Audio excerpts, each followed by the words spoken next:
A single man made a superpower like the United States see stars in broad daylight. In 2013, he stole over 1 million top-secret documents from the U.S. and exposed them to the world. For the past 11 years, he has been America's most wanted criminal. Despite causing such huge losses to the American government, today, he is seen as a hero in the eyes of the world. But why? How did he steal the top-secret documents of the world's leading security agency? Why did he leak them? And how has he managed to escape the U.S. government's grasp even after all of this? Welcome once again to Poly Trends Videos, dear viewers. On the morning of June 6, 2013, a major crisis struck the U.S. government. It all started when a series of reports was published by The Guardian and The Washington Post, revealing the dirty secrets of the NSA, National Security Agency.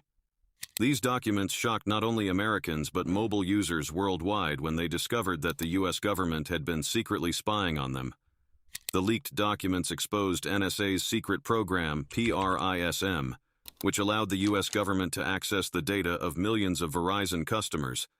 Verizon is a telecom operator in the U.S., similar to what we have in India or Pakistan.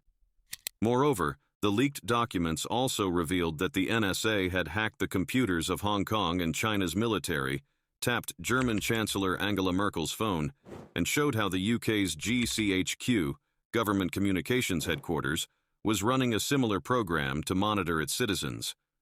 The documents revealed conversations between NSA and GCHQ where they were trying to find ways to deceive people through propaganda. Initially, no one knew who had leaked these documents, or if they were even real, as news agencies are not bound to reveal their sources. However, 3 days later, a man stepped forward and took responsibility for leaking these top-secret documents. 29-year-old Edward Snowden, a high school dropout. He had started his career with the U.S. military, but after a year was discharged and took up a security guard job at the University of Maryland in 2005. Edward might not have been great at studies, but his computer skills were so strong that the CIA hired him. After working with the CIA for a few years, in 2009, American tech giant Dell hired him. At that time, Dell had the contract to upgrade NSA's computer systems, and Edward was put on that project, where he started as a supervisor and later became a cyber strategist. Up until this point, Edward Snowden was seen as a gem for both the CIA and NSA. But then, something happened that led him to be called a traitor by the very agencies he worked for. While working on upgrading NSA's computers, Edward discovered that the NSA had the power to access personal data of any mobile user. He came across some records, which he initially thought were of international criminals, but they were actually records of ordinary American citizens. At the same time, a debate was happening in the U.S. Congress over intelligence issues. American politician Ron Wyden openly asked NSA Director James Clapper in a congressional session whether the NSA was collecting data on Americans. This session was broadcasted on national television. James Clapper, in front of millions of viewers, said, "No, our job is only foreign intelligence." Edward Snowden, watching his director lie openly on television, was shocked. He was so angry that 3 days later, he resigned from his job at Dell, where he was earning $200,000 annually. In 2013, after quitting Dell, Edward joined Booz Allen Hamilton, a company that worked for the U.S. military, CIA, and NSA. Once again, he was assigned to an NSA project. The NSA claims that Edward stole so many files from their system that it's impossible to count them all, as the number could exceed 2 million. But how did Edward manage to steal top-secret agency files without being noticed? The surprising part is that he didn't use any complicated hacking tools. Instead, the entire operation was done with a simple USB drive. But how? Normally, even regular offices have restrictions on using USB drives due to data theft concerns.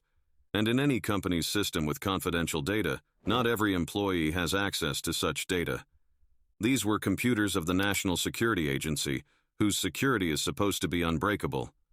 Before doing this, Edward had already planned his escape and took advantage of his location.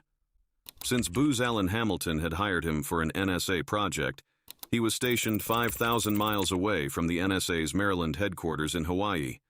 Hawaii is 6 hours behind Maryland, meaning that when Edward worked in his office, everyone at NSA headquarters had already left for the day. Secondly, he had access to the NSA's servers through an outdated thin client system. Thirdly, Edward himself was a system administrator, which meant he had high security clearance and more rights than other employees, allowing him to copy data from any system unnoticed. Taking advantage of these factors, Edward Snowden secretly copied more than 2 million files from 5,000 miles away. After working for just 4 weeks in the Hawaii office, Edward decided to expose the NSA's misdeeds to the world. He copied all the documents onto a USB drive, cleverly hid the drive from the security guards, and took leave, pretending to be sick. He turned off his phone and flew straight from Hawaii to Hong Kong.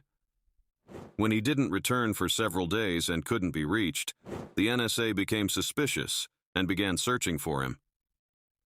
Upon reaching Hong Kong, Edward met with a few trusted journalists and handed them the documents. The next day, these documents made global headlines. Edward Snowden's leaked documents sparked a worldwide debate on the secret powers of the NSA. He was charged with stealing government property, unauthorized access to national security systems, and leaking top-secret information. The U.S. government requested Hong Kong to extradite Edward, but he had already planned his next move. Before the U.S. could get him, Edward fled to Russia, where he initially received asylum. Then, in September 2022, Russian President Vladimir Putin granted him citizenship. Edward also revealed how our phones are used to spy on us. He mentioned a tool called Nose Smurf, which allows security agencies to access the microphones on our phones and listen to nearby sounds without any interruption. Some people consider Edward Snowden a traitor, while others believe he is a hero who exposed the true face of the NSA to the world. What is your opinion? Let me know in the comment section. I hope you enjoyed this Polytrend video. Please like and share it, and thank you for your supportive comments. See you in the next amazing video.